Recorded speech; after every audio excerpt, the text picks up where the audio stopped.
and welcome to the stream once again. Hello, everybody. Hello. It's actually surreal. You know, we have planned this for a long time, and to find that it happened has been a very long road that we walked, and I hope you guys would enjoy everything that we have prepared for you today. JMO, Knight, Epi, Lexi, welcome to the stream, and music as well. Welcome to the stream, aka podcast, like I also said. Medi as well. Welcome to it. So, without further ado, I'm gonna invite a couple of guests today. We're gonna see who they are. They're very well-known people within the Diablo community, and they're also part of our team on behalf of Ice Events for Diablo 4. They have worked with us for many, some of them months, some of them weeks, some of them years. So I'm happy to be joined today by them. In a little bit, I will invite them so you guys will talk to them, including myself, because I'm also curious to see exactly what's happening with Diablo, what are the issues, what are the pros and cons, what are the things that people are passionate about, builds, nerfs, buffs, after yesterday changes. I see a lot of people are still left confused, so that's why I'm here today, chat, to answer a lot of your questions, including my personal questions. So, as I said, let's invite the guests today and see exactly what they are here for. Just a second, inviting them, and should be live in 3, 2, 1. They should be all here. Hello? Can you guys hear me? Hold on a second. I don't hear you.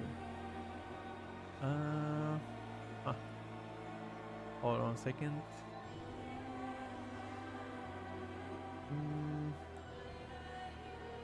Let's see what we can do. Okay. One second, chat. We don't hear them. We can see them on stream. We can wave at them. But we don't hear them, which is interesting. Oh, I was able to unmute myself, Oh, actually. here we go. I can hear Lexi. There we go, yeah. I think you have to hit a button to unmute it. Right, okay. Okay, I can hear On them. our side, No, yeah. no. What's up, guys? How's it going? Good, Peko. Glad to be here. All right. Yeah. So first of all, before we begin, people would like to know who you guys are. Let's begin with Lexi. Lexi, what can you tell us about yourself? I started streaming Diablo 3 in 2013, and I'm probably most well known for my theory craft, playtesting, build making across many different ARPG titles.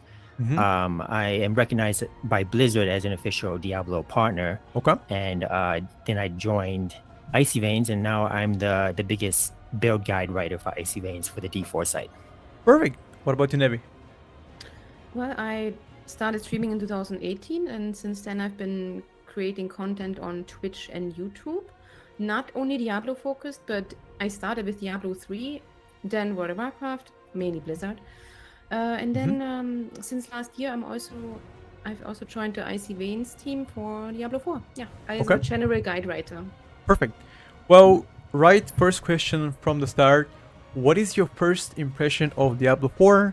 How did you guys consume the, I guess, announcements from yesterday's stream? And how was your first experience with it? Let's begin with Lexi first. Well, my first impression for the Diablo 4 release is I really like what I'm seeing. I like what they're doing so far, and I think this is a great base game for a release of an ARPG with a lot of potential for updates in the future. Okay. What about you, Nevi? Well, I mean, I really like it. I think that the season, for example, right now is a lot of fun. It's not as groundbreaking or in-depth as I would have hoped it is. But I'm really looking forward to what's coming, especially because stash management is really an issue. Okay. I mean, the inventory is. But other than that, it's pretty fun. And I started as a sorceress to 100. Now I'm playing a rogue. And yeah. Are you guys playing? You guys playing softcore? Are you playing hardcore? Softcore. Yeah, softcore. I mean, to be honest, it's easier to test things on softcore. You know, hardcore you run into issues.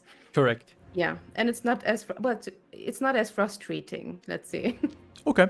Well, I think a lot of players have seen the Race to World First stream, which happened not so long ago, by the way. What do you guys think about potential competitions like that down the line for each season?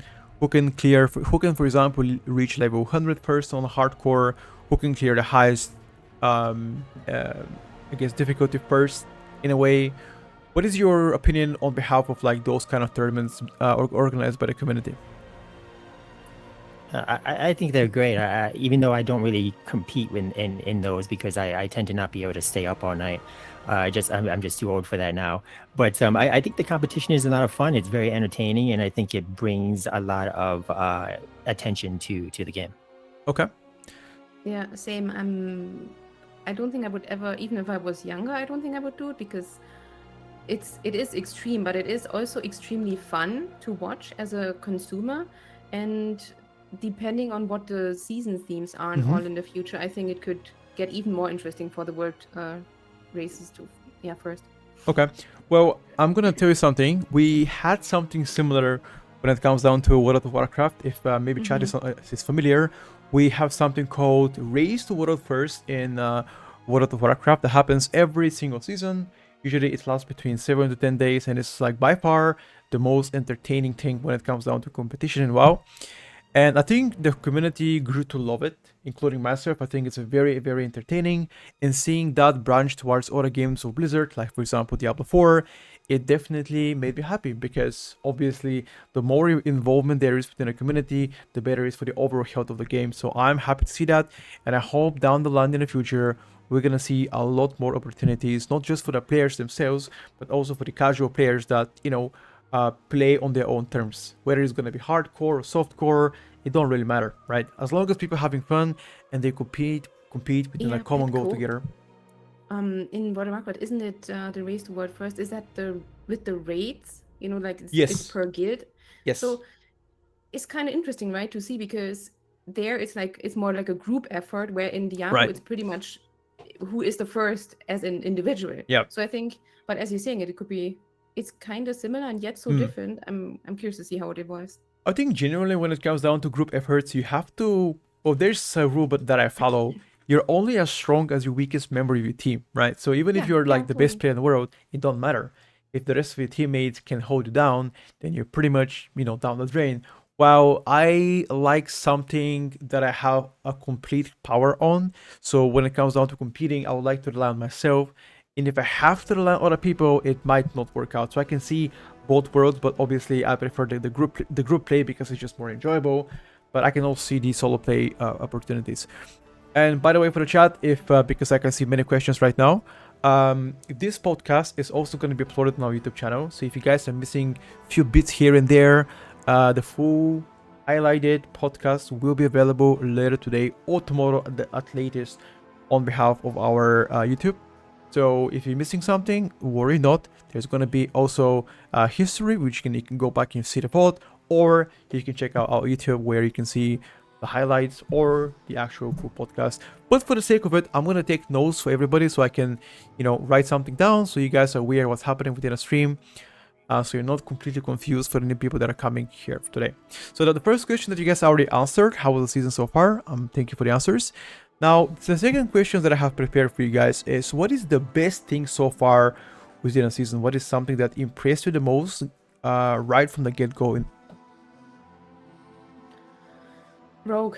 When you're coming from Sorcerers and you switch to Rogue, just having that different dynamic, even though there wasn't big changes made to the class itself or whatever, that was just, to me as a player, like night and day. And I know you asked for positive things, but I guess it's somewhat negative because Sorcerers received a big nerf at the beginning of season.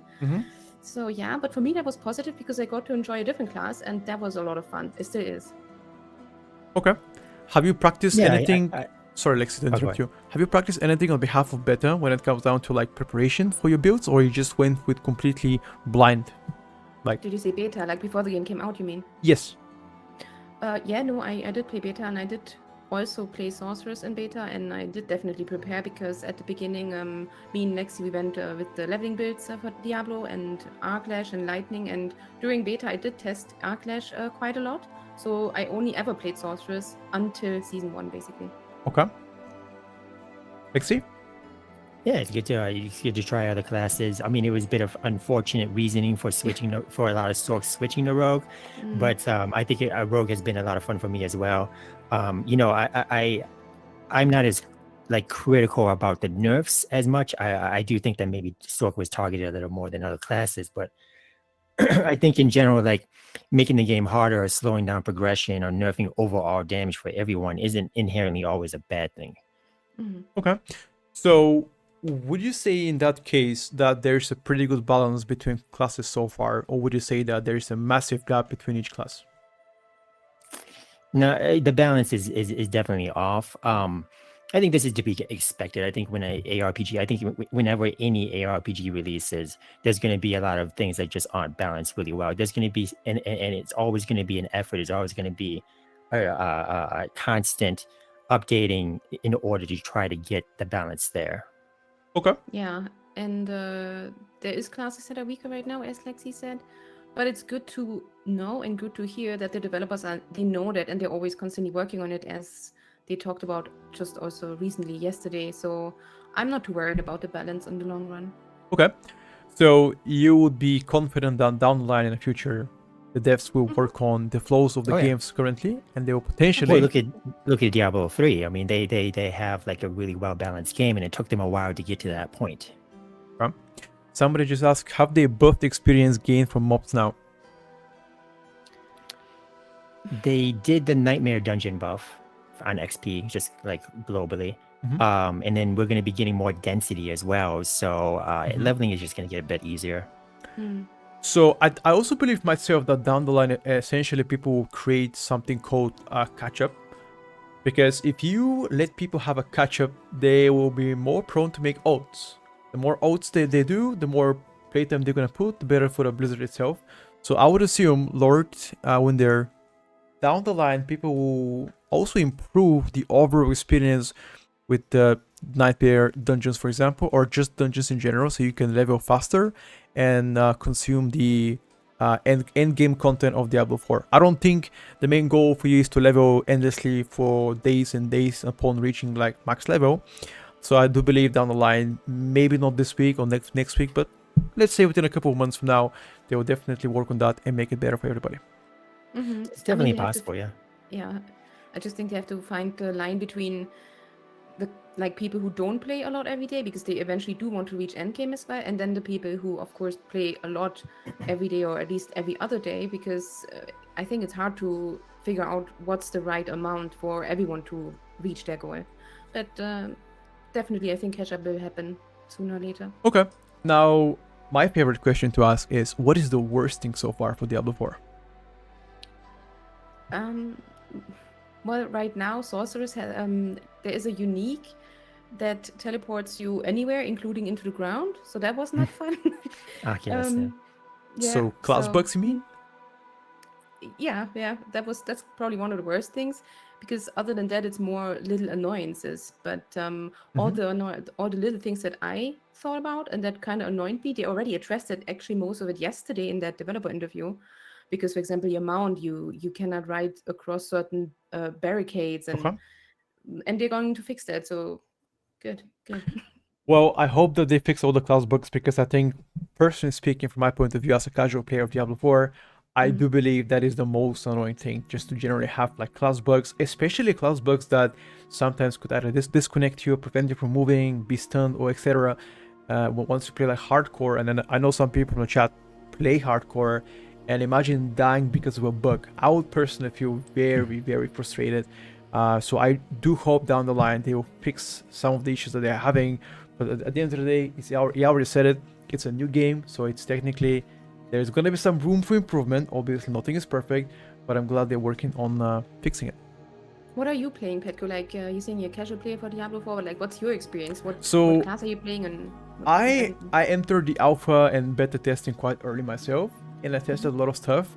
I'm more of a fan of like the whole walkthrough, right? Because I have generally played Diablo 1 and 2 with my father many years ago, so I wanted to continue the legacy and keep on playing Diablo. So I wanted to see exactly what the fun is all about, tested some classes, but I'm a big fan of the Druid. I think Druid is very fun, not the most powerful, I know, but it's genuinely fun, like animations, the spells, etc. And for me, as I see it, I just find it entertaining. It kind of fits within my gameplay. I know some people out there prefer to play the most OP or meta stuff, which we're gonna talk about that later.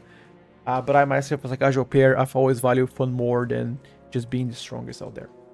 Mhm.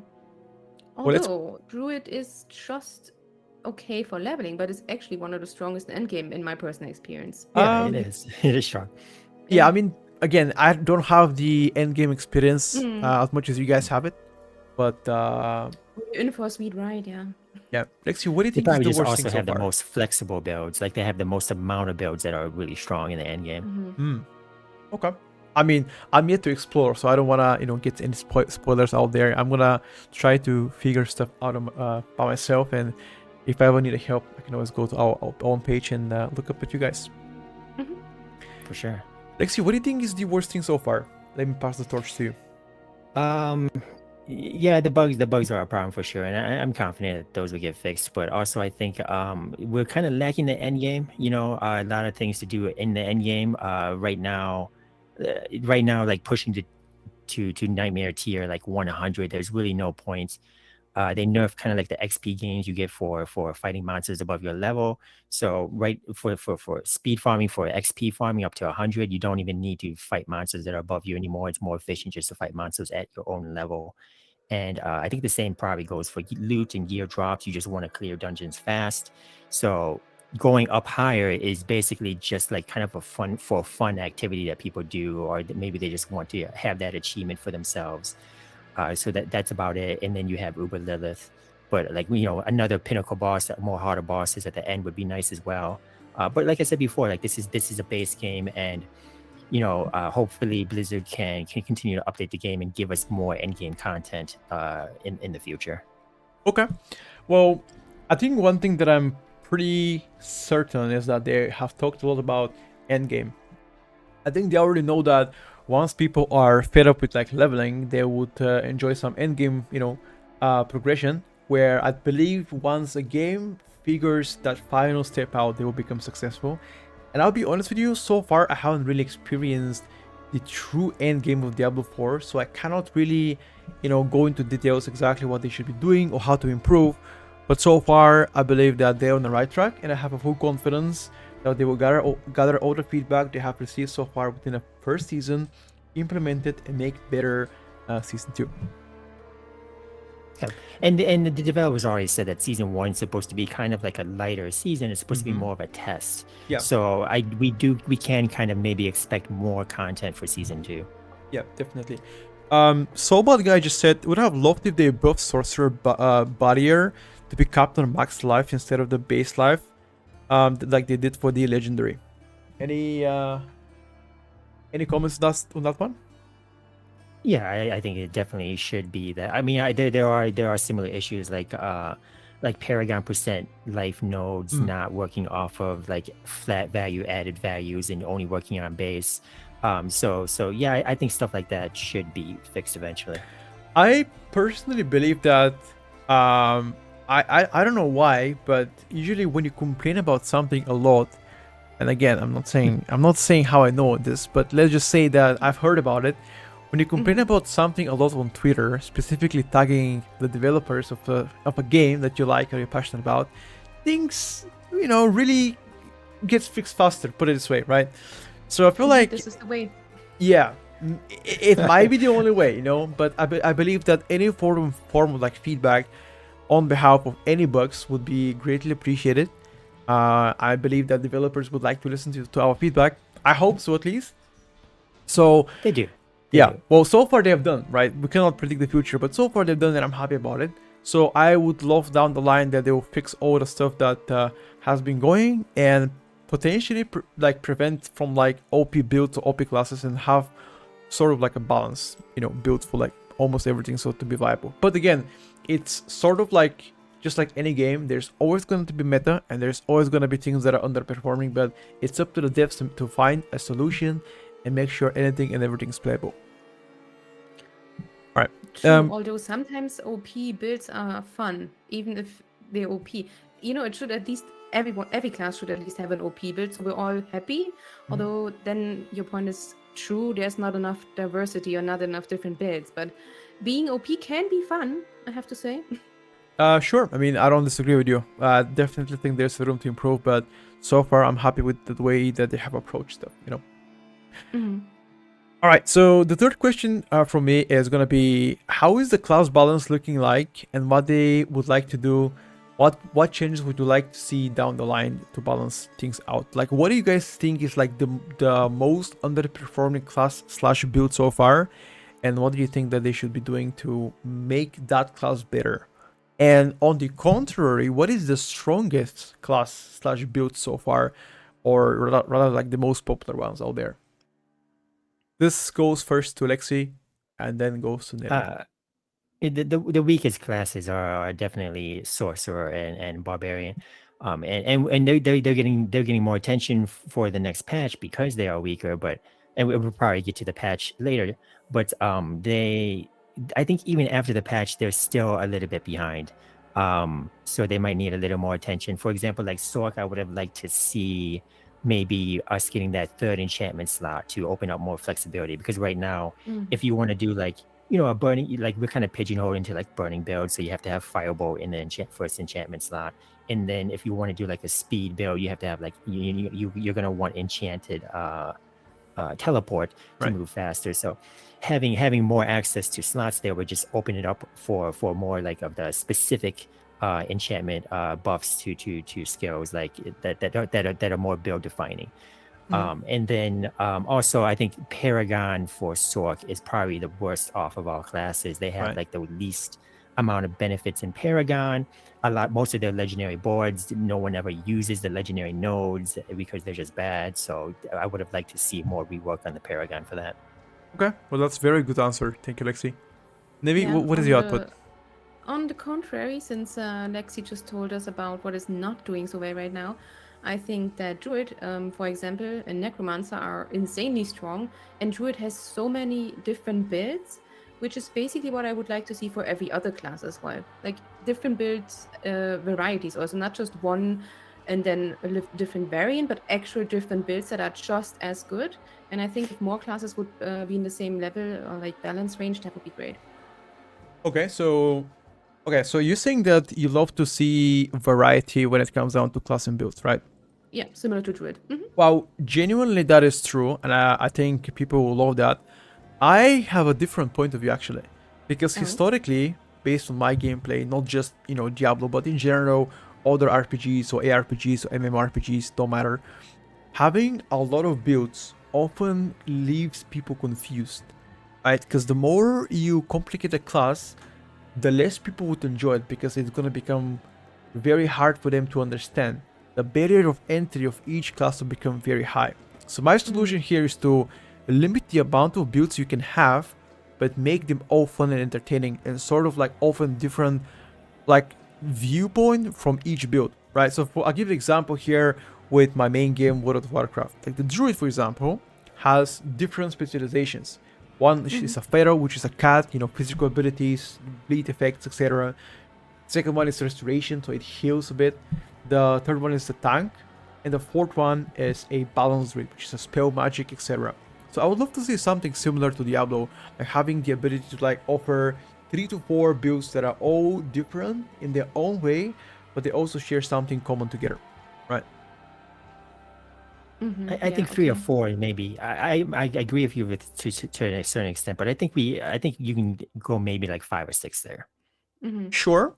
I think it can definitely fit as long as the community is happy about. Because I have seen a lot of like negative comments on behalf of if there's a lot of specs out there or a lot of like builds. Often people are just left confused and most importantly aggravated. So I would like to see better class balance and hopefully more builds on the upcoming or rather the current classes, I guess.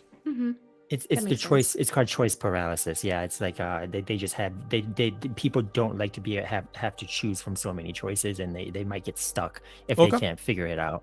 Okay. Yeah. I got you. Let me just read some of the comments. I spend a lot of time in my back squinting at affixes that I cannot tell if they actually benefit me. Close, distant, shield, frozen, slow, dazed, or stunned. Listen, my friend. Stash space is definitely an important issue that should be addressed, and I believe the devs already know about it. At least I hope they know about it, because I think I've heard this complaint a lot of times not just on the forums, but also on Reddit, for example, or on social medias. I went from Rogue to Druid, and Rogue you have basically the choice with one build that is better, and if you don't like it, you're stuck with the builds that are less good. When Druid has multiple builds you can choose from depending on what you like and still be good. True. I agree with your point. I hope that they take something like this as a feedback and implement this within the future, or at least I hope so, right? Okay. So my next question, I think that's the fan favorite question, is going to be talking about dungeons, right? I know that you guys are really familiar with all sort of dungeons. So my question to you is, what is the current tuning of each dungeon? Are you happy to see them equally? I guess, like, are you happy to see the dungeons the way they are, or would you like to see some changes going forward? And if you see some changes, what are those changes? I guess not just for the season, but like down the line. Well, I think it's okay as it is. Also, with every season, the nightmare dungeons rotate, so it's not always the same. So there's a bit of variety, at least, for content during season. And running nightmare dungeons, which is what you will run at the end game, you're not running the normal dungeons anymore. I think it could be a bit more rewarding, so to say. Like the higher the sitter you do, the more rewards you should get eventually. And the thing that will come soon is the nightmare. It's a little bit empty, and with that change, it will be much better. I think Nevi might be having some internet issues because she just cut off. There's a little bit of a Test. stuttering there, yeah. Okay, Test. now it's all good. Can you Now hear it's me? all good, but you Okay. just lagged for like 5 seconds. No. Well, I just said density was bad. Is going to be good. Fine. Okay. Good. Okay. Lexi, what about you? Yeah, I mean, pretty much, I agree with that. Yeah, the changes they made to make Nightmare Dungeons have more XP and to teleport Nightmare Dungeons was great to make Nightmare Dungeons like the meta farming strategy over spamming normal dungeons, because before just doing the same Nightmare Dungeon, doing the same normal dungeon over and over again and resetting it and running it over, it just got really stale. So now that we have like Nightmare Dungeons being the farming, the preferred farming method at the end game, you can jump between different Nightmare Dungeons, and it mixes things up a little bit more. You have different affixes on the map mods and that kind of stuff. Okay, I got you. So when it comes down to Nightmare Dungeons, I don't know why, but people seems to be very aggravated when it comes down to them, right? So my question to you is, why are Nightmare Dungeons? Well, I guess some people haven't experienced them yet, right?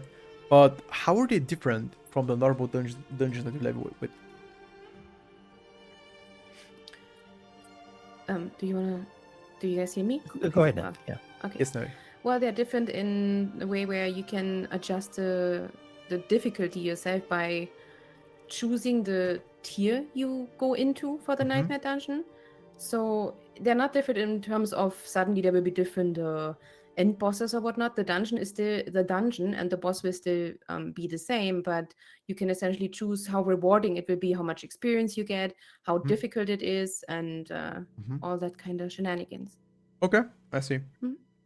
Mhm. Sure. I think that's a fair answer. A lot of people, as I already said, they are just starting to experience Diablo 4 because not all of us are like hardcore players rushing to like level 100, etc.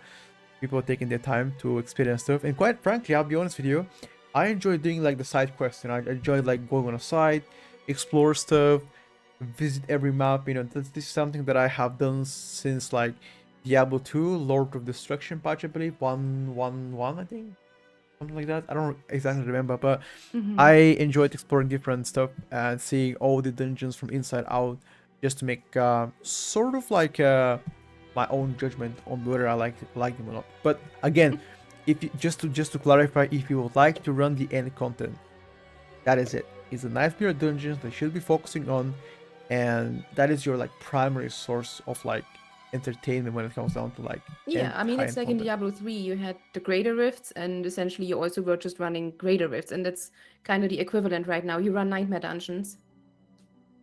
Yeah, I mean, yeah, absolutely. There's something similar to what we had in Diablo 3, where you would reach a certain level that you cannot further progress unless your character is like actually strong. So you go back, you'll farm paragons, you'll farm like, you know, better gear, you craft like, for example, different items to be able to be more powerful. Once you are more powerful, then you can go ahead and, you know, attempt to be the highest, you know, difficulty. But then again, I've seen some pretty degen stuff that you will be like, you know, like starting very high level dungeon, and then if it doesn't teleport you at the right map, then you'll port out and do it again until there's the exact map that you would like, with the exact mob density you would like, with the exact mob types that you like, you know. Fishing, yeah. Exactly. You're pretty much fishing for like the best possible circumstances so you can increase your chance of like you know, timing the dungeon. And also, But then again, go ahead. this is like hardcore content, isn't it? Like like normal player will not continuously be fishing for the best dungeon, I guess. I don't think. Sure, but here's something that I have found throughout my years of experience gaming. Usually, people see what works the best for like the very top players and they try to copy it. So there's three kind of brackets of players. The high-end competitive player, which is like the top of the top. There is above average players, which are definitely good at the game, but not competitive. And they are casuals. So the very top players would invent a meta or would invent something that's really cool, powerful. Then the mid-tier players will copy it, and then it's gonna get passed towards all the casuals. It's kind of like a flower. Imagine a flower, and you pour some water on top of the flower. First, it goes on the very base, then it goes down the roots, you know, from top to bottom. So Yeah, I love that analogy. exactly right. So I just believe that even though it's not gonna be done by everybody, especially right now when Diablo 4 is so fresh, where people have to, you know, go through it, analyze it, test it for themselves, I feel like it's just definitely something that they will do down the line. And I have personally seen this already happening, even to the point where if somebody does something, let's say a perfect dungeon, and they have a lot of time, and there's some kind of a boss that they don't like at spawns, they just TP out. Instead of attempting it, they're just like, okay, that's it, I'm done. Then TP out. Which is something that I would probably see a lot more often going down the line once, you know, it becomes like late game per se, late season, where once you enter late season, what is the most important thing? To push dungeons, right? There's nothing more important than that. Or have, you know, let's say several oaths that you play, etc. So I believe they will do something close to this likely. I mean, isn't it, you gave the example of World of Warcraft earlier, but isn't it kind of the same? Because you know how in Mythic Plus you go in, there's one wipe, the group disbands. I mean, it is this mindset. I think that just carries over to different games. Yeah, I mean, the thing is like you're pressed by time there, as far as also in Diablo, you're pressed by time. So the people that have experience, they already know if you are, you know, not playing perfectly to time those very, very top end keys, you already know it's not happening. So you just go out and try again. The problem here with this is you cannot keep retrying the same thing. You know, you have to earn the key again. It's RNG to earn it. Whether in Diablo is a bit different, the system, I guess. So, but eventually, you know, the game is so good that you can immediately know, okay, this dungeon is not gonna be, it's not gonna work out for me. Then exactly. Essentially, yeah. You know, I remember going back to Diablo 3, and there's a person I used to watch a lot called Boodiju. I'm sure you guys know who that is. So he was fishing for specific dungeons, and he would already know where the good mobs are located, and he would go there, kill them, fill his bar up, and go immediately to the next level. If the next level is bad, he'll just TP out. Because he already knows. There's so many layers of RNG. Yeah. Yes. I've been there. I've been there as well. I've done rank 1 pushes on D3, and you're right. It's extremely degen, but there's just so many different RNG elements involved with getting the maps, mobs. Even if you start off well, you have to make sure that the pylon placements are correct and you get the correct pylons. And then at the end of all that, you could be pushing for, you know, forever, and then you finally get to the boss, and then the wrong boss spawns. So there's just way too many layers of RNG, and because the game is so competitive, because there's leaderboards, and because there's a timer, and everyone's rushing to get the fastest time, it causes this kind of degen gameplay. I got you. Yeah. Just speaking about it, did you guys remember when they did the top 1,000 people that finished within like max level, they'll get a statue, etc. I think Yeah. this was also an incentive to let people really gold rush down to be able to like, you know, capture the moment and be able to be like one of the first 1,000 players to reach those levels. So I feel like if there's any reward by the end of the season, whether it's gonna be cosmetics, titles, exclusivity for like those rank 1 or like rank 10 pushes, I feel like a lot of people will just adapt and do what, you know, what everybody does, you know. If that's gonna be Yeah. going out after every single second dungeon, so be it. As long as it. Although I guess it's going to be really fun when leaderboards are actually there, because that's something you can push towards yourself. When this statue with 1,000 players reaching level 100 was pretty much I know that a lot of players who play Diablo are also, by now there's like fathers or people who are not having the time they had when they played Diablo 2 back in the days, for example. So people like that, it's very hard to go on a contest for reaching level 100 first, because you simply do not have the time, right? Whereas leaderboards, you can push it in your own time, and that's going to be so much better. I mean, it's going to be great. I got you. Well, that's definitely an issue. You know, once you get older in life, there's different priorities, so I can Yeah. completely get that life. But that's okay. You know, that's why you have somebody next to you, and you'll be like, okay, I'll be gone for 3 days. Here's the kiddo. True. Goodbye. Feed me. Lock Thank the you. door. Yeah. And that's it. But anyway, Mm. to continue down the line, next question will be Diablo 4 Endgame.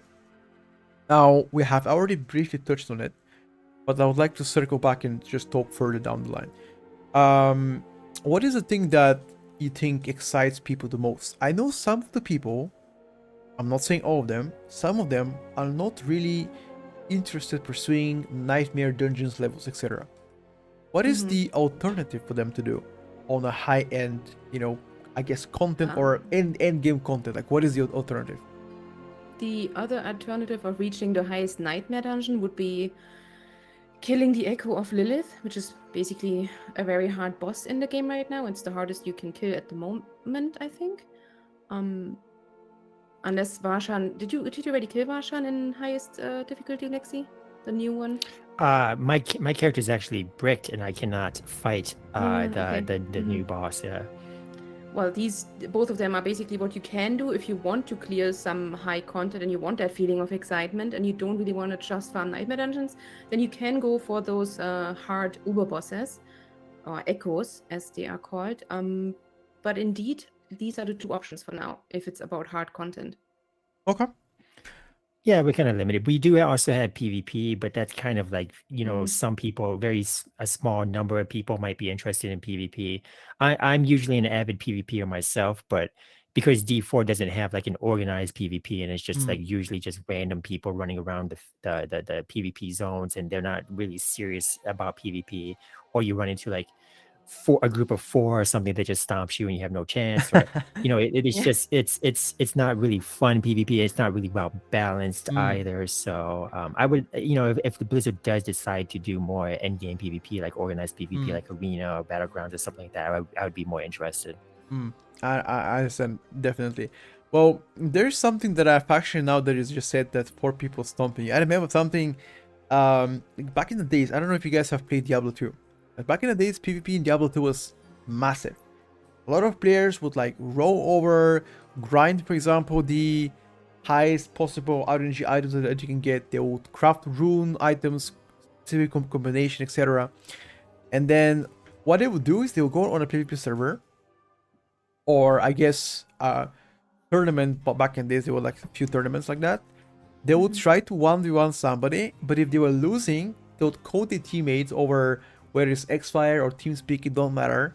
And then the teammates would come because they were mages. They would bling bling and just kill you, and then bling bling back.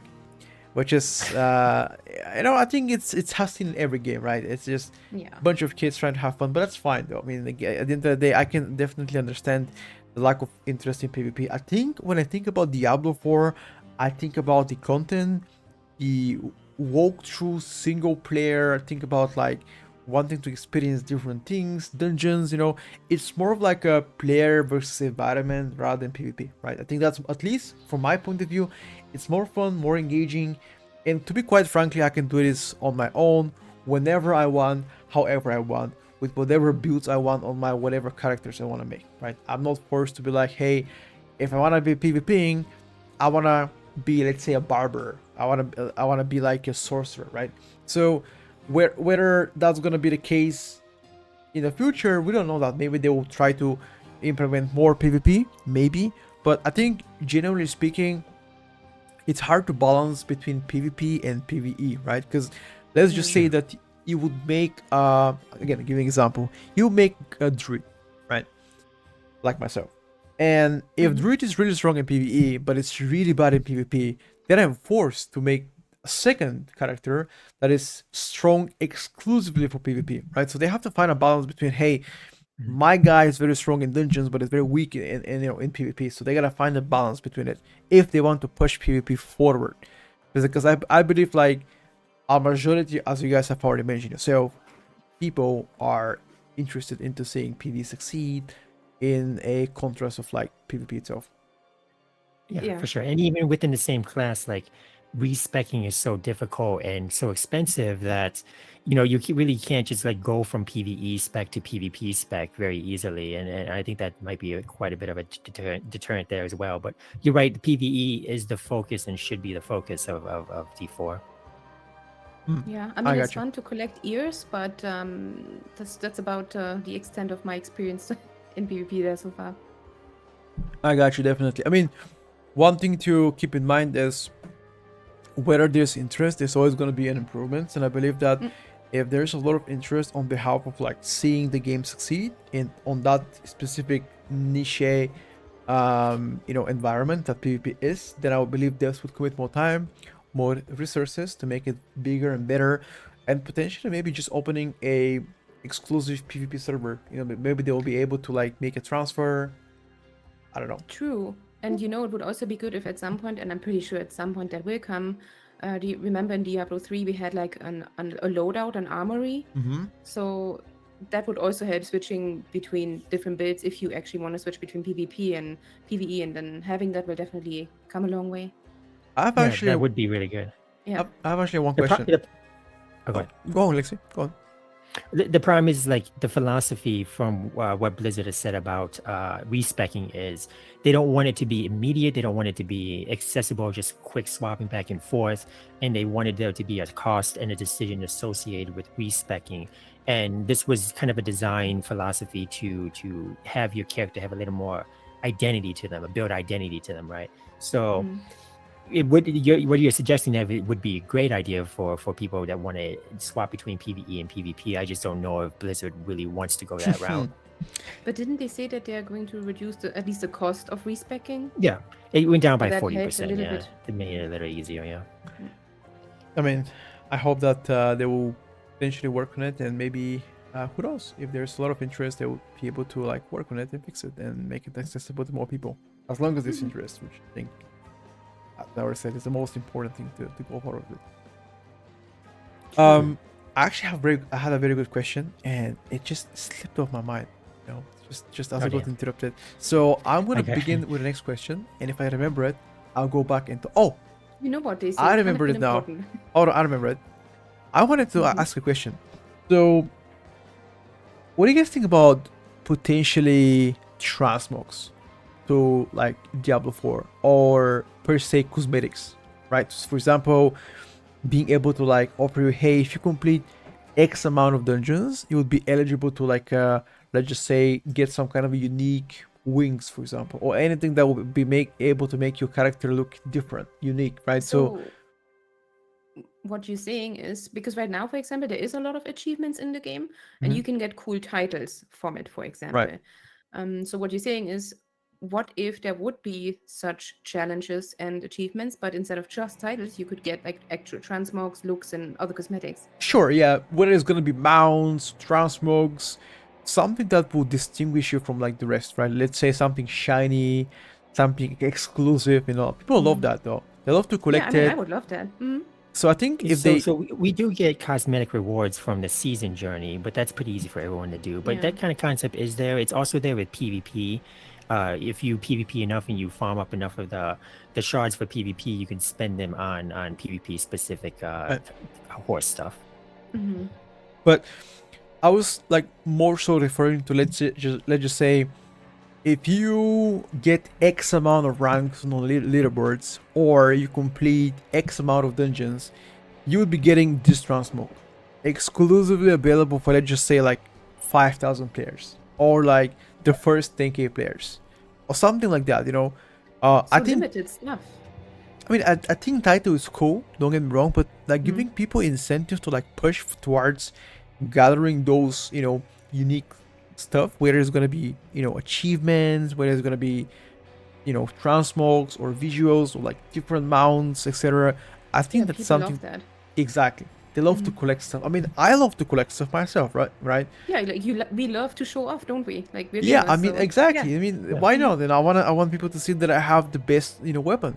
To be like Exactly. shiny and big, like I don't know, like a big polyarm or a big massive axe, or nice rounded shoulders, or something that will make people question, who is that guy? What Yeah. have you done to be able to claim this kind of like piece of loot, right? I think that would be cool.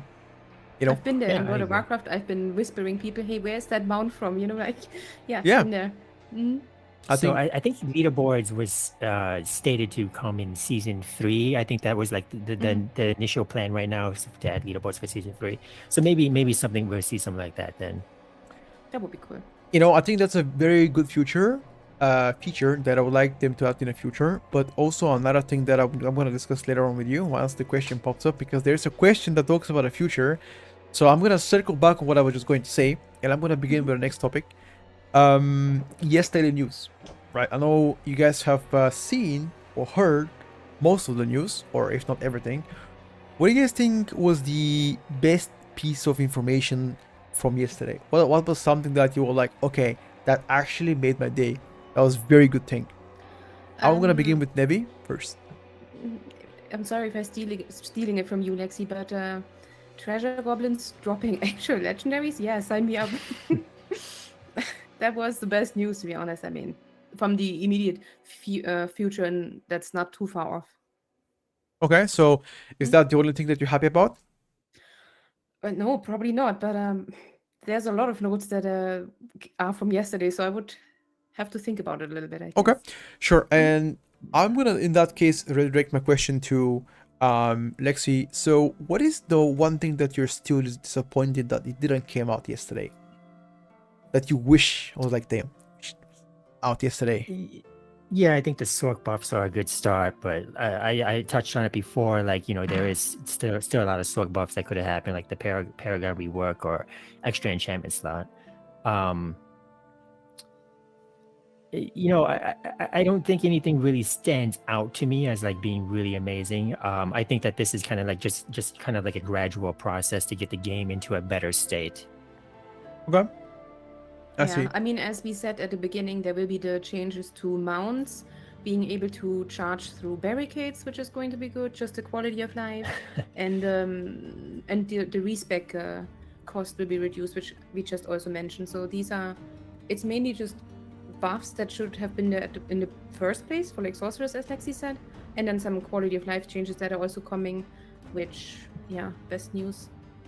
Well, I think that this is something that will, at least knowing Blizzard, they would roll out hotfixes, if not every week, every second week, so they will be able to like showcase the exact problems where the community is having, and they will work on them to make it better or fix them, or possibly try to make something new and unique that will keep people on a hook. Because if you think about it, like you would like the game to be so good that people keep coming back to play it, right? And I think so far, and all of us can agree. I mean, I know some people will say that's not true, but I believe Blizzard as a company and a game producer have done amazing job for most of the part, releasing all of the games that they're having, right? I think there isn't really any game that I consider as a failure that came out of Blizzard. The only thing I would say is Heroes of the Storm might not be the best game out there, but I think given how big League of Legends is, they definitely tried their best to like fit within that kind of playstyle.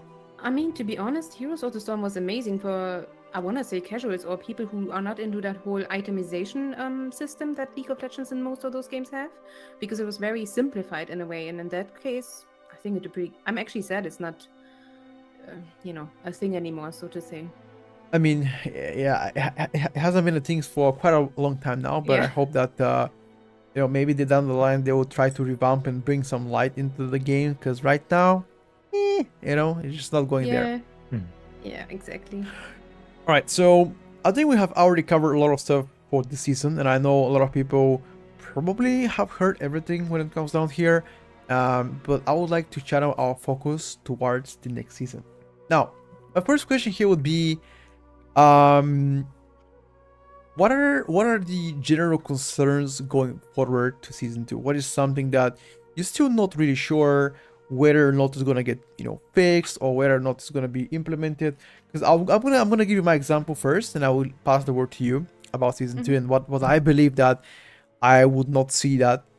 And that's something that was part of Diablo 3, but it was removed very early on. It's action houses. Now Oh I God. Mm. expected to have some sort of like a mentioning on action houses because I believe that makes a very healthy interactions between people.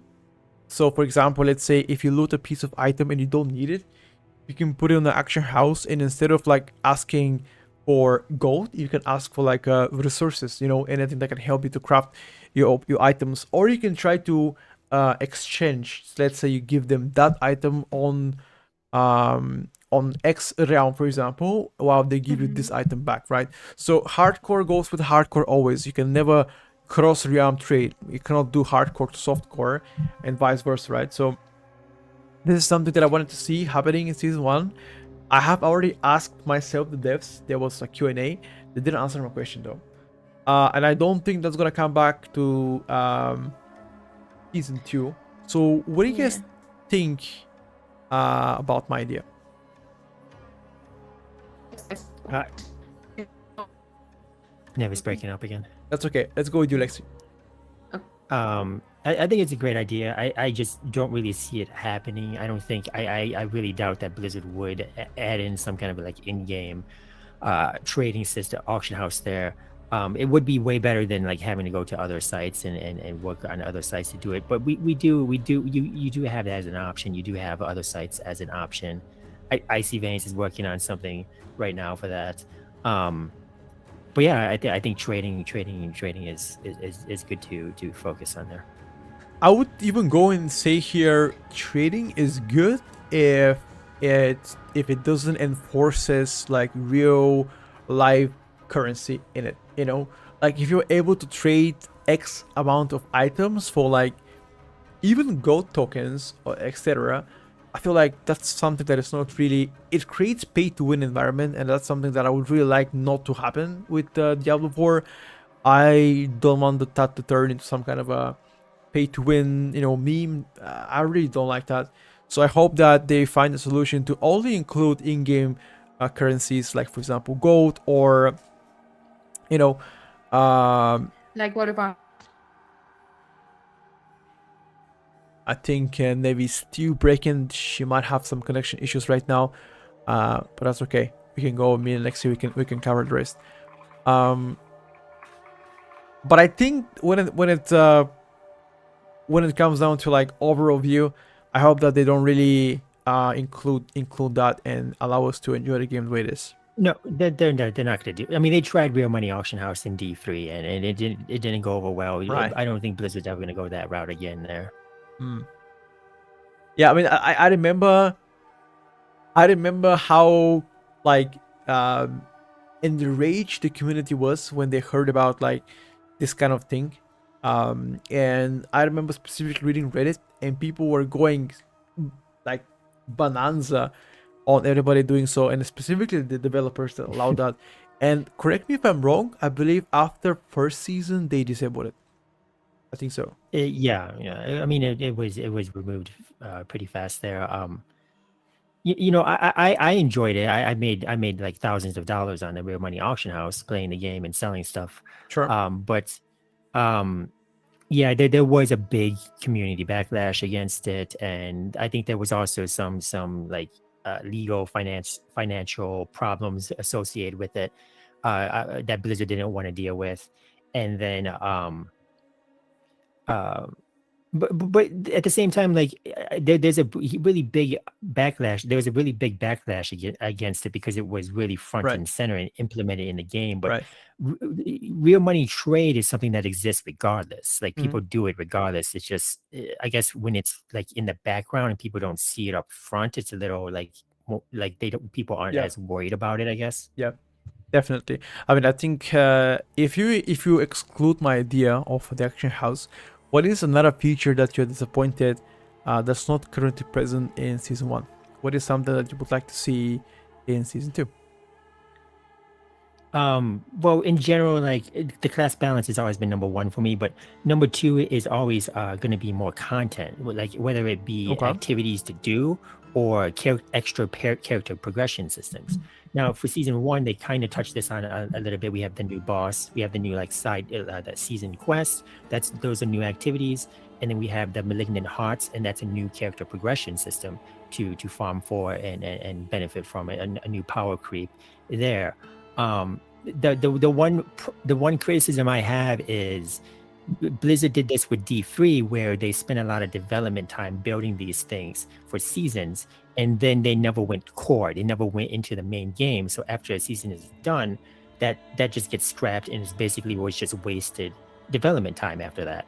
And the same thing goes with these Malignant Hearts. I'm a bit worried because Blizzard hasn't outright said that they're going to add this to core, and I would like to see that happening with season themes, even if they need to be adjusted and nerfed a bit, toned down a bit so that they're not as powerful anymore. Right. But they should continue to constantly try to add to the core game instead of just doing temporary season themes. I got you.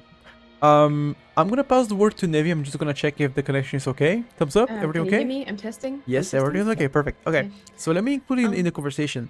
What is something that you would like to see going forward? A sort of like wish list. Let's just say that today we're making a wish list. Okay. Let's just say you're asking Santa Claus, please, could you get me what I want for Diablo 4 season 2? What is the one thing that you would love to see happening, excluding what we just said right now? Something different. Did you talk about World Tier 5 and new levels or tiers for? Okay, so well, that's something I want. I want a World Tier 5. I want new gems, new levels for gems, new tiers for gems. Basically, everything to go along with World Tier 5, because right now Endgame is a bit stale between 80 to 100. So this will be my wish list for sure. Okay. If here's what I'm gonna drop right now. I have two wishes actually for Diablo 4 season 2, or in general season 2 and season 3. The first thing I would like is something along the line of professions. Now, I know this might sound super weird, right? But like, imagine this. Imagine you're making a barbarian. I can tell you're a World of Warcraft player. That's an MMO player right there, yeah. Well, I think like having a sense of like, okay, so if you think about it, every ARPG, right? So whether it's gonna be part of Exile, like Diablo 4, loves the grind. So you have to make something that will make people come back to the game. So my idea here is like, what if there's a professions that allow you to get extra powers, but in order to get those powers, you gotta gather specific materials scattered around the world. In each dungeon, maybe some RNG elements that you gotta farm some X amount of mobs that you might have a chance to get that drop, when you can combine that drop with something that drops in a dungeon, and it makes something cool. And you're only able to pick up one exclusive profession. You know what? I'm gonna even add more stuff. What if each exclusive profession has a unique bonus in the dungeons as well, right? Let's just say in X amount of dungeons, or in this dungeon, you might have, for example, extra movement speed, extra HP, extra CDR, right? CDR means cooldown reduction. Sorry, I'm just talking like gaming terms, but like, maybe like leech effects that they allow you to heal and do abilities. So I feel like something like that would be actually pretty cool for Diablo 4, because at the end of the day, it's about progression. It's about making people play more. So that might make an incentive for people to do extra jobs on the side, just to be able to like fulfill those needs. Something like, for example, Final Fantasy has, extra jobs. Something like, WoW has, professions. So I feel like that would be cool. Cool idea, right? Yeah, I agree. 100%.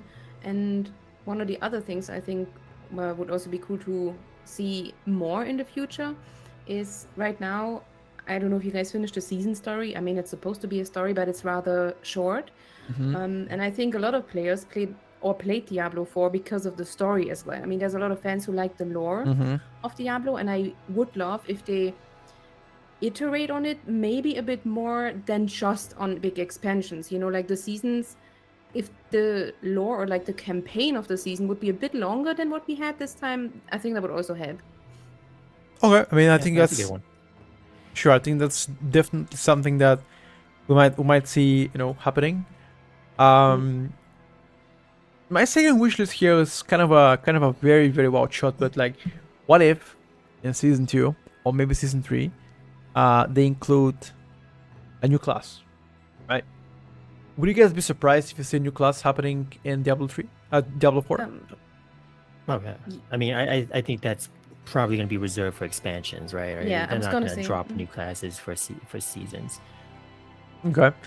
Well, my problem with that is if you reserve something so unique to an expansion, because first of all, what do you call expansion? Like, do you call Diablo 3 an expansion and then Diablo 4 is not expansion? Or like, what do you call expansions first?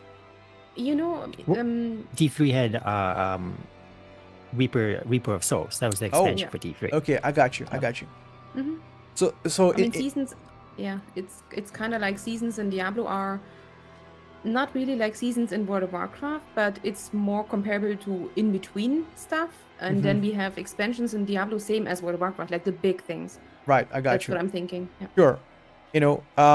It's sort of like let's just say DLC, right? In a sense, in a gaming word, it's kind of like a DLC for any other game, I guess. I mean, that's cool though. I mean, I hope that they hmm will do that and maybe it would keep people coming back. But like, if there's a new class, what do you guys think the new class might be? Like, what is your like idea of the new class? I think people want some kind of like knight, cleric kind of character. Some, I dare say holy. I don't know if you can really do a holy character right now, but even just like a dark knight, perhaps, or something like that. I mean, Right. there was these speculations, right, Lexi, at the beginning before it even came out with this holy knight in the image, and people speculated that surely that is a hint. So something like Crusader, Holy Knight. I do think that will come, but Right. I'm not sure if that's the first one that will come. Yeah. Right. So I just don't think the holy thing can be done because the Yeah. lore wise, with heaven closing off their gates True. to sanctuary, you can't like they even kind of hit on this in the story. You can't really like pray for powers from heaven. It doesn't work. They're not going to help you. So that's why like you True. could go with like the crusader priest, but you could go more like a darker theme for it. Hmm. True. Makes sense. Yeah. I feel like, I mean, we already have a crusader though, right? We already have like the paladin. Well, not in the game right now. Okay. Well, I wish we had a paladin because the Yeah. paladin is a crusader, right? If you remember back in the Diablo 2, Diablo 3, the most iconic class, sometimes the best class, was the crusader, the paladin, and I feel like that's gonna be part of the game down the line because like it just makes a lot of sense, right? If you compare, for example, let's just say the class that you have right now, like what is rogue? Like what is rogue is a combination of, let's just say, a kind of like the assassin of Diablo 2, right? You lay traps, you're also a melee guy, you can also be, it has some range spells, so you kind of like an assassin slash caster in a way, or exclusively could be an only assassin, only trapper, it doesn't really matter. There are different builds on assassins or rogues, so whatever. Yeah. Or Barbarian. maybe they put a totally new class. Like maybe they bring something that no one expects and that doesn't exist from Okay. previous titles. Yeah. Now, Who knows? let me Yeah. tell you something about Blizzard, and I have been here for a long time. Blizzard Yeah. usually loves to copy stuff. They love that, and I am a fan of that because whenever they copy it, they always made it better. So a lot of ideas that you're gonna see in Diablo 4 or are already in Diablo 4, they were present before in other games. Warcraft 3 is a big source of ideas. Arthas, whatever, orcs, humans, trolls. So I feel like it's gonna be something that you've already seen, right? So it's not gonna be in a rogue. You already have a barbarian or a warrior, whatever you want to call it, the physical big dude, strong muscles, slashing Yeah. enemies. You already have the mage, the sorcerer, right? You already have that. Have a necromancer, just kind of like a warlock in World of Warcraft, or like they just say a DK could be as well. So Yeah. I think necromancer is a very unique class that covers a lot of like niche stuff that a lot of people are neglecting. So I feel like the only possible way or class in my mind, and it's not going to be an animal stuff because you already have a druid that can shapeshift. It has to be a paladin, like a crusader, right? Hmm. I On agree, like yeah. a righteous horse coming through with like a big mace, Chat smashing is through. saying blood priest. What do we think about blood priest? I feel Sure, like yeah. I feel like blood priests are something close to like sorcerers, but they're like very bad It's kind of ones, like a necromancer too, yeah. Like Yeah, necros do have blood specs. exactly. So True. I don't Yeah. think it's gonna be something that touches. I feel like it has to cover the TDO role. Like the light, the crusader, the fighting the dark side. I don't think, because if you think about it, the team of Diablo 4 is horror. It's a horror. It's a Yeah. it's a grim team. It's kind of like darkness consuming you. So I think the next expansion has to be something light, something like holy power, redemption, crusader, reconstruction, fighting the bad stuff, the bad guys, etc. Night class with It ability of should be Blood like Knight. maybe like a shield based class for sure, because like True, barbs can't wear shields, and the only class that can wear shields is necromancer right now, and right? they don't really fit that fantasy of Yeah. like a knight or a crusader for sure. I've actually read a very wild theory on Reddit, and I don't know what's gonna happen, but they are suggesting something uh, like not necessarily an animal, but some sort of like a night elf with like a big thorns around them. So whenever they spin through, they become like a big spiky ball, and they would just like charge forward.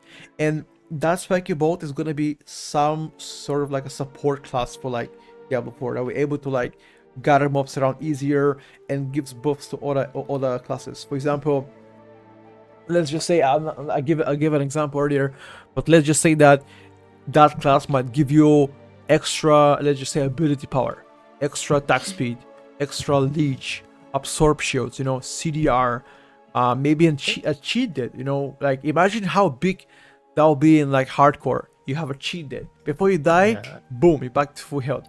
Every Oh 1 hour, let's god, say, no, we don't need more cheat deaths in But then hardcore. everyone will play this class in hardcore, right? So yeah. Yeah, Mm. the support classes. I mean, I don't know if Blizzard really is going to go that route of adding like pure support classes to the game. Mm. In Diablo 3, the support classes, the support builds were kind of like a happy accident. There's something that players developed over time to create these 0 DPS builds to support, and Yeah. it wasn't in Blizzard's intention at first, and then Blizzard kind of like fed into it more once it became a thing.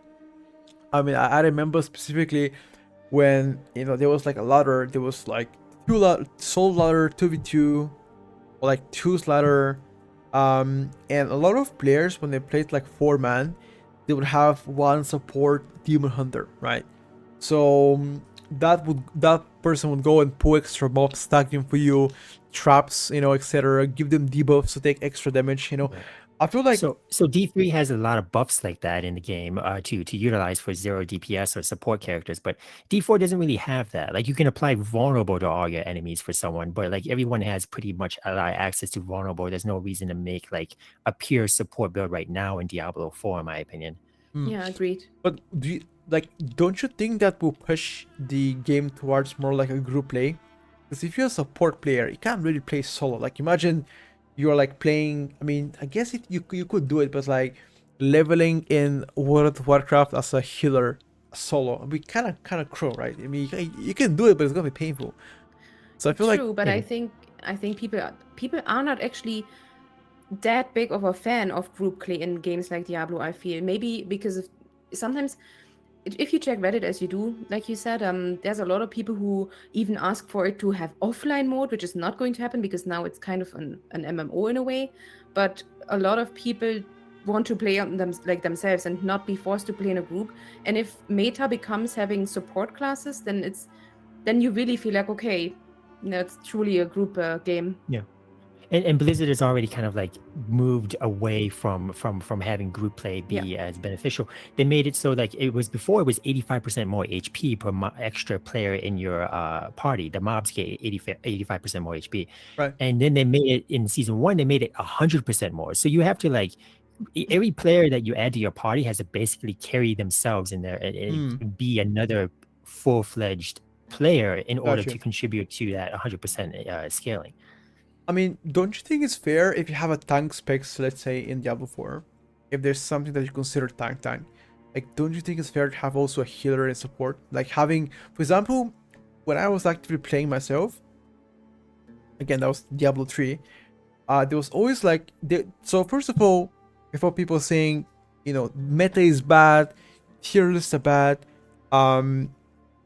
look, I think there's always going to be meta. There's always going to be class that is broken, OP, new season, that's given.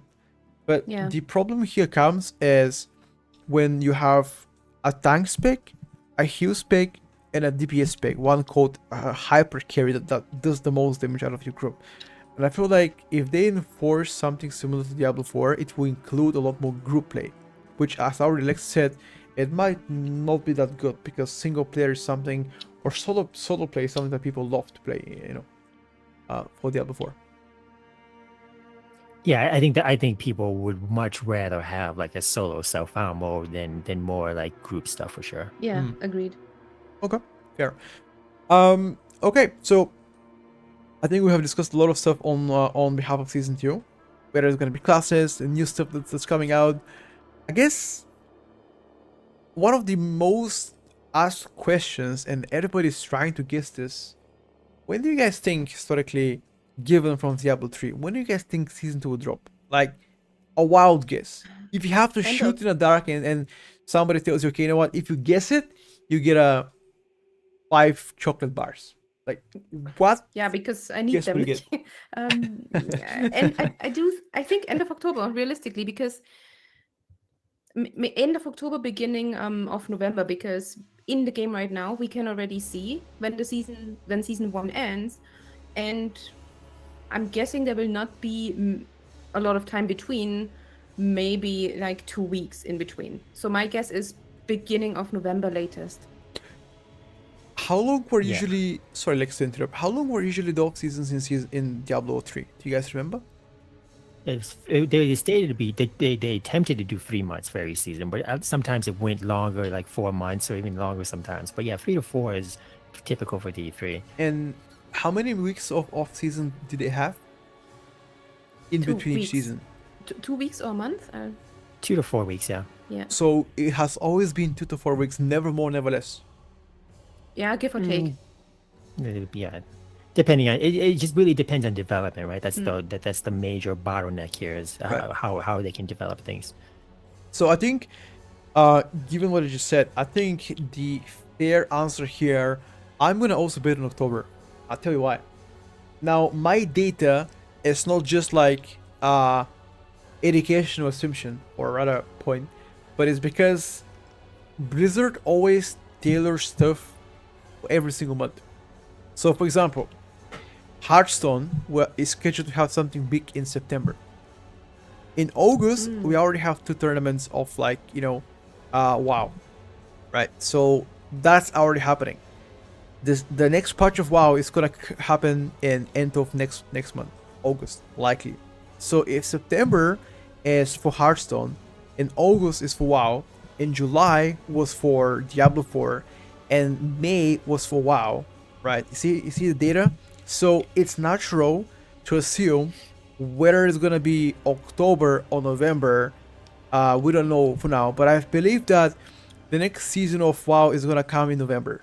End of November, I'm willing to bet here 5 chocolates that I don't have right now. But I'm seriously considering end of November comes season 2 of WoW, and I believe you guys will get season 2 probably around October, end of October. And another argument here is Blizzard love to push new seasons, new updates, new game releases at quarter 4. The highest revenue for every single company out there is quarter 4, just because a lot of people in the winter. I mean, if you think about it, where do you stay in the winter? Do you go out every day? Let's just say in Germany. Do you guys go out every day in the winter? Probably No. not, because it's like super cold, Yeah. windy. You know, Yeah. again, I'm not saying everybody has a winter in December and November, but mostly all, have some sort of like a cold weather in between those months, and they prefer to stay inside. And the more they stay inside, the more inclined they are to play video games. So Sure, yeah. I can see where you're going with like what Blizzard's current projects are, and that does make sense for sure. I think ideally, like if they could do season 3 in December, they would do it, right? Because that's the holiday season. Just to do a season start in December would be really beneficial. But I don't think they can rush out season 2 and then get season 3 out in time, right? no, I don't think so. I think the best they can do is I think they should just make season 2 in November. And I'm willing to take you up on that bet. I'm willing to take you up on that. Season 2 won't be in October. It would be at November at the earliest. But my question to you is, are you willing to bet the 5 chocolates that you have? Sure. Yeah. All right. Here you go. It should come out November 24th because that's my birthday, and I think that's a fair assessment. Yeah. Okay, sure. I mean, That's that's fair argument. I mean, if you think about it, if the game comes up in not the game, season 2, if it comes in November or October, then season 3 will be out probably February, March. Speaking yeah. realistically, if it's gonna be always following the pattern, 3 to 4 months, I like to see it in February and March. I think so. Yeah, spring. That seems fair. Yeah. Sure. All right, guys, and I have a last question for you. Diablo 5. Do you guys think that they will ever invest in making Diablo 5 series? It will ask us again in 20 years, please. Whoa. So Blizzard already has 2 expansions planned for Diablo 4. So is I that don't think they're confirmed? even thinking Yes, about. it is. Yeah, it is Okay. confirmed. Yeah. So it's gonna be at least. So like I think they will 5+ years. milk Diablo 4 as long as possible, right? Like, yeah. Absolutely. I mean, how long was the between Diablo 3 and Diablo 4? Was it like 10 years? Diablo Just 3 came about, out. Let me check right now. 2012. Let me check. Yeah. 12. When was Diablo 3 released? 11 years, I think it was, or something. So it's been May 11, yeah. 2012. So it has been 11 years since the release of Diablo 3. So I think if you think about it, look at that. Diablo 2 comes in June 2000. Diablo 3 comes in May 2012. So if I gotta go for it, realistically, we're looking at 2033 at least until Diablo 5 comes out. And let me tell you something. I believe in my whole heart that Diablo 5 will happen, because it's just one of the biggest franchises out there. Now, whether as it's long gonna as Blizzard exists. well, right I now think- it's Microsoft already. Oh, This, I mean, actually in October it's gonna be Microsoft, but I feel like if this is something that they would pursue long term, then I don't think it's gonna be less than 5 to 10 years. But I believe that they will definitely invest to make the sequel and get Diablo 5 out, because again, one of the best games ever created. That is true. I mean, it is my favorite game, and to be fair, I feel like they're getting better with putting out content. I mean, you see it in World of Warcraft, right? Don't you feel like things are happening very quickly nowadays Sure. I mean, you can say that. I mean, we have our issues as well, compared but to years ago? right, sure. I agree that, but the point here being is whether or not Blizzard was happy about Diablo 4 release. And if I go back here and circle on all the news that we've been hearing in the data, I feel like the investors and the people that made the game are quite happy with the amount of people that have bought it. I don't really know the specifics and how many millions of dollars they have made in revenue, but I am pretty sure it's probably getting close to $1 billion right now. And like, how much money is the actual game, like as a regular, the cheapest version? It was like $60, was it? God, you're asking me something about the pricey ones.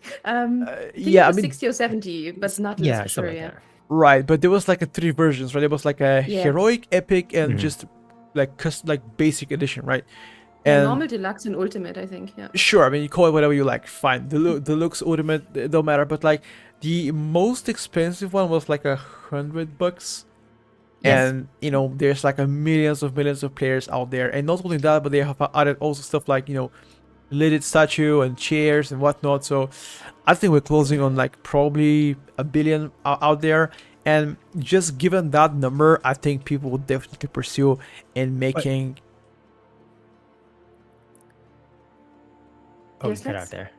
Oh, did I cut out? No, Oh no, no, sorry. I But got you. expansions kind of serve that purpose. Like every time they make an expansion, they're gonna get a bunch more people buying the expansion, and it's gonna bring a lot of more traffic and attention to Diablo 4, and that will keep investors happy. I think expansions are more than enough there.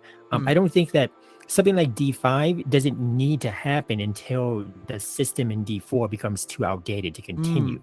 And right now, since D4 is fairly new, unless there's like major advances in like game development where they need to make an entire new system, a game engine for D5, then that will happen. But I think that we will see, like I said, Blizzard has 2 expansions planned. I think we'll see 2 expansions and then even maybe a few more there before we see D5 even be considered. I got you. I mean, I think it's one thing is certain though. There's a lot of competitors nowadays for the best ARPG game out there. PO2, PoE, right? There was like probably the best competitor out there.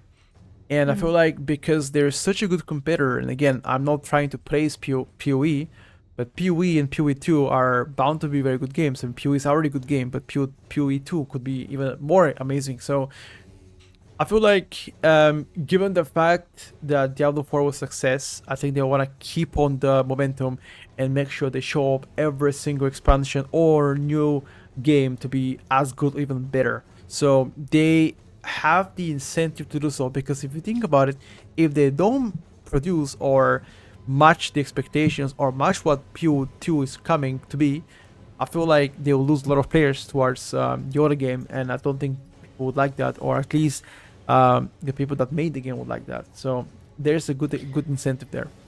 I mean, I feel that I didn't look up PoE2 that much yet, but Oh, if it's it is amazing. similar, yeah, I mean, there was this announcement yesterday, wasn't there? I have to catch up on that. Yeah. But I don't know how different it will be from Path of Exile 1, because Path of Exile 1 was very, I want to say, not casual friendly. You know what I mean? Because Right. I tried it 100 hours and I could not get into it. And 100 hours is not a lot in an action RPG, but 100 hours should be enough for you to know, okay, I'm gonna like it or I'm not gonna like it. And it wasn't even enough for me to say if I get it, because I feel like I understood maybe 1% of the game. Even 2,000 hours, you're not going to get it. Yeah, it's like that. Right? And in that way, I think Blizzard has the advantage for now. So we will have to see, right, how Path of Exile 2 is in terms of casual friendly. Okay. I mean, I got you. I think. Good point. And Blizzard is way ahead of PoE2 here. Like they just and I don't see Blizzard slowing down at all here. Yeah.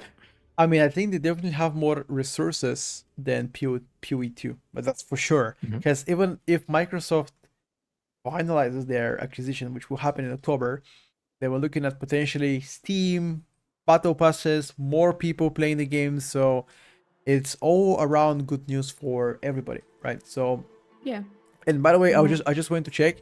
So the expansion of Diablo 3 came out on March 25th, 2014. That's 2 years after the release of the game. So if we follow the same pattern, I would say within 2 years, maybe 2025 winter or quarter 3, quarter 4, we might expect Diablo 4 new expansion to be out. Again, I say 1 year. Yeah, me too, actually. Say again? I think 1 year. Yeah, I mean they've already have 2 plans, so that means they already must have some kind of like head start here with expansion 1. So I say 1 year. Sure. I mean, it could be a year, it could be 2 years, but whether or not. We also have to remember that that Blizzard probably will try to go with the times, and people are growing tired of games faster than they did in the past, so you have to keep up with demand. And in that case, I think things will happen faster than they maybe did with Diablo 3 in terms of releases and stuff. I mean, definitely, it's just like about providing more content to people, so it's kind of like worth to keep them on a hook, and they'll be like, okay, you know what? I paid $100 for the game, but at least there's new stuff coming up every season, every new expansion. So I feel like they would like to keep the momentum. And Yeah. I think, if I'm not mistaken, every expansion is like extra pay, right? You pay for the extra expansion; Yes. it's not for free, right? Yeah. Okay. So I Yeah. mean, Correct. it keeps the incentive for people to come back. So definitely, I believe that's gonna be the point of them going forward. All right, guys. Any final thoughts? Any final thing that you would like to say before we end the podcast today? Thanks for being here. Like and subscribe. um, That's not YouTube. no, I'm just looking forward to future ones. Even as a viewer or as a attendant or whatever you call it. And I think it's fun to talk about Diablo 4 and what waits for us, because it's just getting started, and I'm excited. Perfect. Yeah. Lexi, any final words from you? Yeah. I mean, just be sure to check out the new guides releasing on Icy Veins. I did the dual core rogue. That's a new build for season 2. Super hot right now. Everyone's loving it. It's all the rage. That's the new like alternative meta to Twisting Blades, which a lot of people are bored of. And I'm also developing another dual core build, probably penetrating shot. And then we have this patch coming on the 8th. And once that patch comes on the 8th, I'm going to be switching back to Sorcerer and exploring the buffs of Sorcerer with ball lightning, chain lightning, and fireball. So be on the lookout for that new content coming up. Perfect. And I'd wrap it myself. First of all, I would like to thank Nevi and Lexi for coming on today's podcast. I know that their schedule is kind of busy, and I appreciate you guys showing up and talking about Diablo 4. First of all, and if you guys would like to check their content, once again, they're all located on the Diablo 4 section of Icy Veins. One click away, ! Icy Veins, or information. You can find our guides down below in the description or on the stream itself. So don't be shy to pop in, say hi, and give them a very good comments, because again, they work very hard for you guys to be able to enjoy our guides and be able to just consume the right amount of information, and most importantly, the best information out there, so you guys can become as good as them. So without further ado, boys and girls, everybody in between, thank you for watching today's podcast. I hope you guys enjoyed it, and if you once again liked it, we might explore this down the line in the future. Who knows? Maybe new expansions, maybe new games. I'm happy to be around and happy to talk about Diablo 4. So bye for now, and I'll see you guys next time. Thanks for having Best us. of luck. Bye. Bye bye.